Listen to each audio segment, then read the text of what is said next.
বাংলাদেশ শুধু নয়, সারা পৃথিবীতে এই শিক্ষা নিবে, ভবিষ্যতে কেউ স্বৈরাচার হওয়ার চেষ্টা করবে না। যারা আন্দোলনের বিভাজন সৃষ্টি করে তারা আর যাই হোক বাংলাদেশের দেশপ্রেমিক হইতে পারে না। এই হচ্ছে 24 বিশ্বাসঘাতক। আজ তো যাইনি মুছে রক্তের কারু কাজে, আলপনা আঁকা দেখি আকাশে।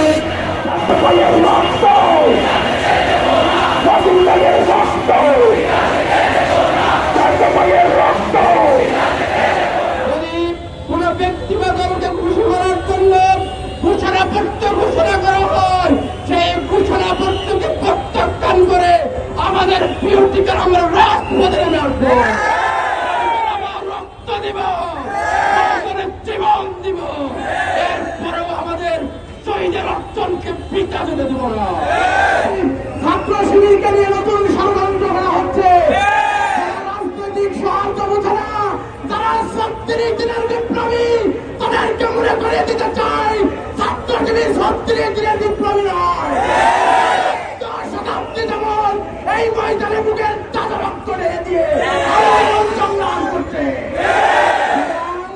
এই 36 দিনের বিপ্লবীরা যদি মনে করে বাংলার জমিনে ছাত্র শিবিরকে নিয়ে ষড়যন্ত্র করা হবে, দেশবাসীকে সাথে নিয়ে তা প্রতিহত করা হবে ইনশাআল্লাহ। যোদ্ধারা, শহীদ ওয়াসিমের সহযোদ্ধারা, শহীদ শান্তের সহযোদ্ধারা বেঁচে থাকতে এদেশে আর কোন সন্ত্রাসের জন্ম হতে দেবে না, এদেশের জায়গা হবে না।